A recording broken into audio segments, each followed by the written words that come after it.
मित्रों नमस्कार। आपका स्वागत है।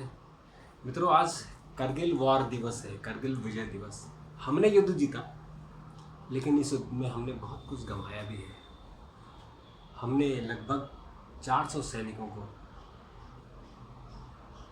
और अपने 3 इसमें मिग हमने खोए।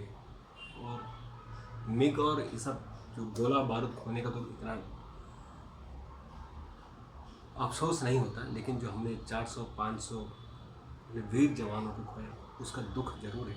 लेकिन सुख है कि तसल्ली है कि हमने ये युद्ध जीता और अपनी ही ज़मीन पर, यानी हमने करगिल में जम्मू कश्मीर में ये युद्ध लड़ा और जीता। यानी पाकिस्तानी जो घुसपैठिए थे उनको हमने मार भगाया, पाकिस्तानी सेना को भी मारा। उनके जो गुर्गे थे, जो आतंकवादी घुस आए थे और हमारे करगिल की पहाड़ियों में उन्होंने अपना डेरा डाल दिया था, वहाँ से उनको मार भगाया।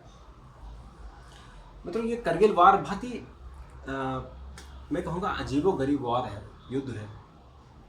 जब हमारा देश आज़ाद हुआ था तो 1947 में आज़ाद होने के तुरंत बाद, यानी नवंबर दिसंबर की जब वो ठंडी थी, और उस वक्त पाकिस्तान के कबीलाई युद्ध शुरू कर दिया था जम्मू कश्मीर को लेके, क्योंकि भारत का विभाजन धर्म के आधार पर हुआ था।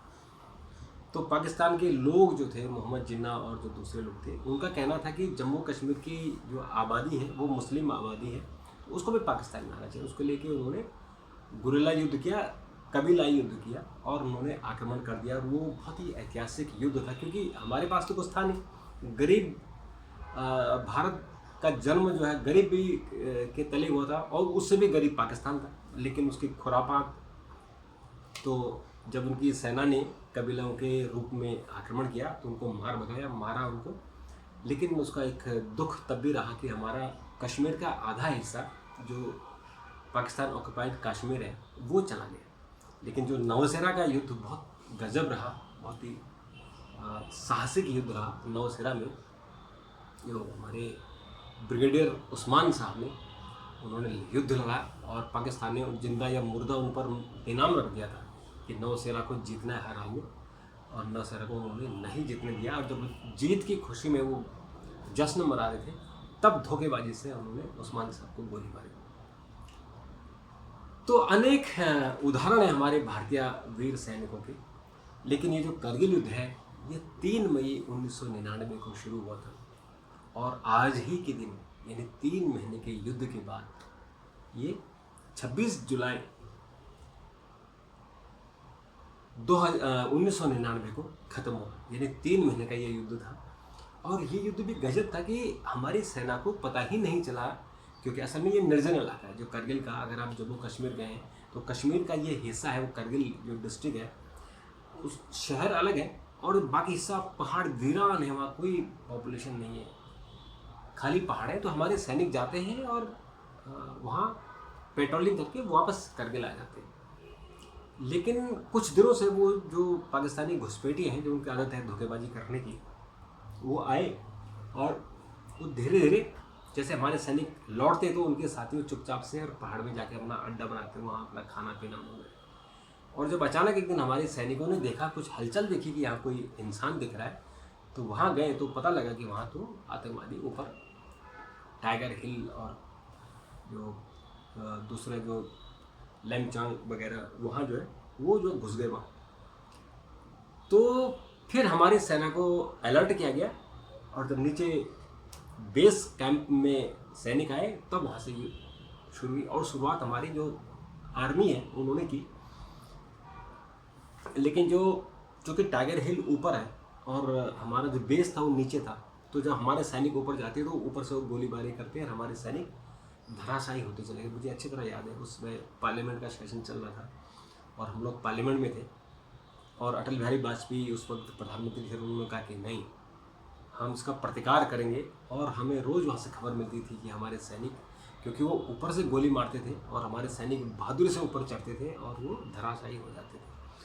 तो करीबन 400 हमारे सैनिक शहीद हुए। और जब सरकार ने देखा कि ये युद्ध ज़मीनी युद्ध नहीं लड़ा जाएगा, तब हमारी जो वायुसेना है उसे अलर्ट पर रखा गया।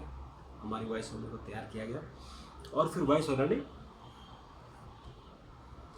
ऊपर से यानी हमारे जो मिग है, मिग जहाज़ों से वहाँ बम गिराए गए, और उसमें जो एक उस वक्त के ग्रुप कैप्टन थे अभिषेक बनर्जी, तो अनुपम बनर्जी, तो अनुपम बनर्जी भी उस अभियान में थे, जो मुख्य तौर पर इस अभियान में उनको लगाया गया था।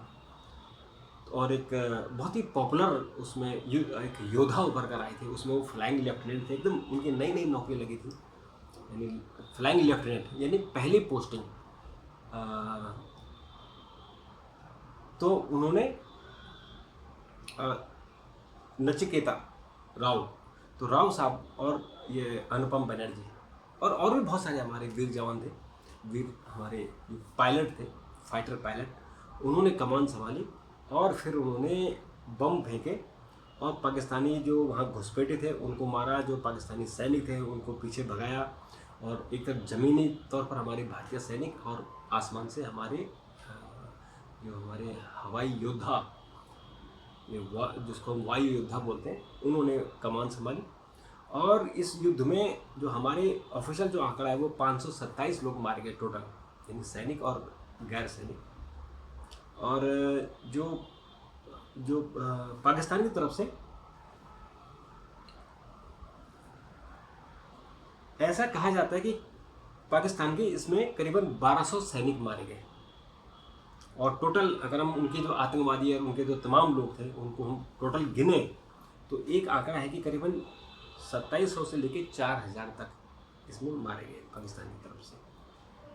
और उसके बाद ये जब 3 महीने का युद्ध लड़ा गया तो जश्न का माहौल था स्वाभाविक से तौर पर। और इसमें जो हमारे जो कमान संभाल रहे थे वो उसमें योगेश जोशी थे, जो उसमें वो ब्रिगेडियर थे, बल्कि मेजर जनरल थे उस वक्त, बाद में वो लेफ्टिनेंट जनरल रिटायर हुए। तो मैं इसको कंफर्म करूँगा, शायद मेरे ख्याल से वो कर्नल थे, तो कमान उन्हीं के हाथ में थी और उन्होंने अपने वीर जवानों को लड़ा। उसमें अगर आपको ये नाम याद हो तो बहुत ही पॉपुलर नाम है, जिन पर फिल्में बनी, विक्रम बत्रा, शहंशाह नाम से आपने एक फिल्म देखी, आपने फिल्म देखी जरूर देखी होगी, जिसमें हमारे जो हमारे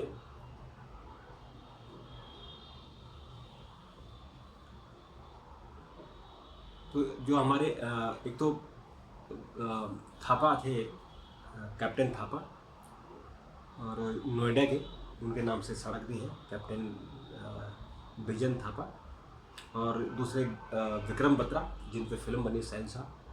और केवल वही नहीं, उसके अलावा जो देखिए कितनी सारी उसमें फिल्में बनी, और उसमें आप ये सोचिए कि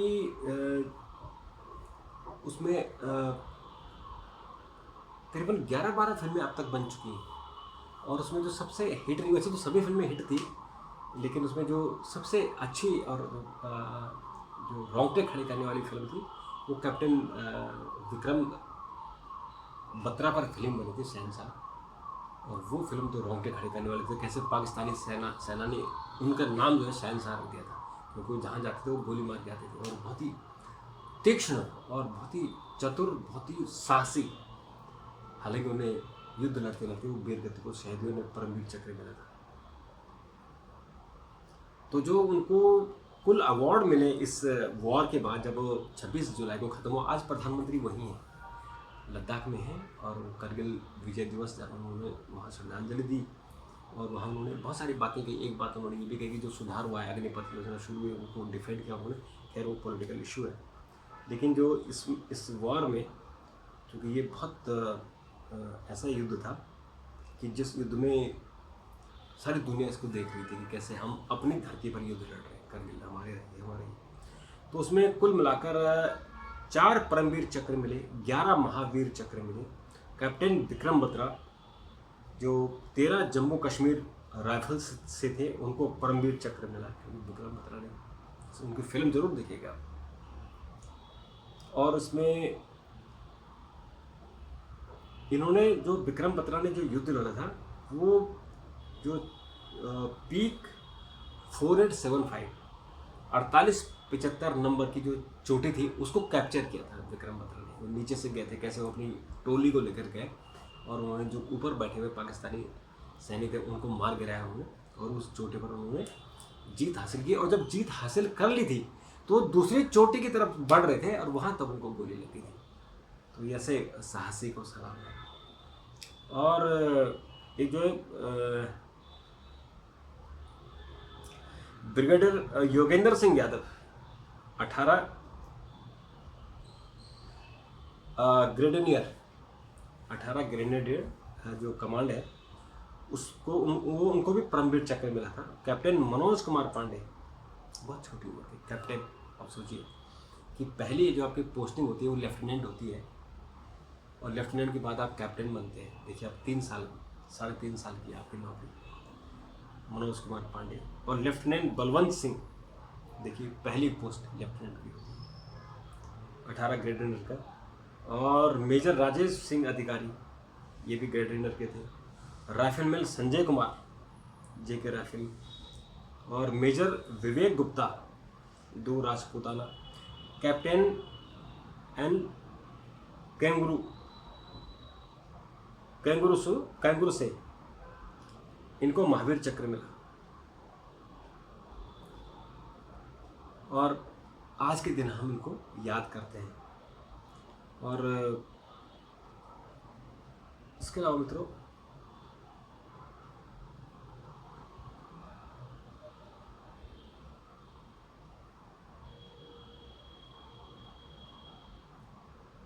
विक्रम बत्रा कैप्टन, सोचिए आप 3 साल की उनकी पोस्ट, 3 साल की नौकरी, ऐसे साहसी हो।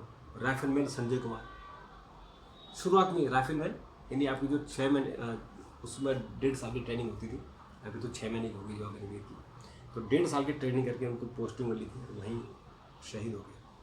कैप्टन अनुज नायर, कल मैं इनकी बहुत ही एक दारुण कहानी सुन रहा था। इनकी माता, इनको पेट्रोल पंप मिला तो इनकी माँ वो पेट्रोल पंप चलाती हैं। तो अनुज बहुत छोटी उम्र में कैप्टन, यानी इनकी मुश्किल से उम्र 20-21 साल की। और मेजर राजेश सिंह अधिकारी, कैप्टन गजेंद्र सिंह सूरी, नायक दुर्गेंद्र कुमार ये महावीर चक्र मिला। लेफ्टिनेंट बलवंत सिंह को महावीर चक्र। और नायक इमला कुम आओ, ये आओ साहब ये नागालैंड के हैं, इनको महावीर चक्र मिला। कैप्टन शेशिंग क्लिफोर्ड इनको महावीर चक्र मिला। और महावीर चक्र को कैप्टन मिला कैंगुरुसू को। और मेजर पद्मपाणी आचार्य इनको भी महावीर चक्र मिला। और सोनम वांगचुक,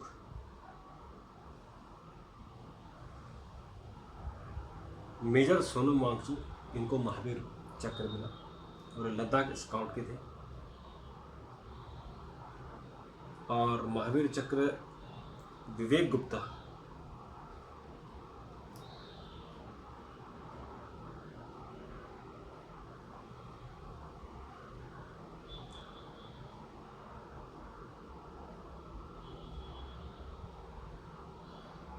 तो ये सोनम वांगचुक महावीर चक्र Indian army veteran who served with the Assam regiment in the Ladakh scout.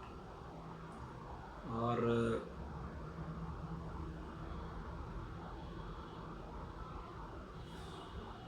तो आज कुल मिलाकर हमने जो 26 जुलाई है हम उनको शहीदों को सलाम करते हैं। और आज पूरे देश भर में जहाँ जो है, जैसे दिल्ली में भी जो वॉर मेमोरियल है वहाँ पर प्रोग्राम हो रहा है। आज शाम को वहाँ इंडियन एयरफोर्स की तरफ से प्रोग्राम होगा।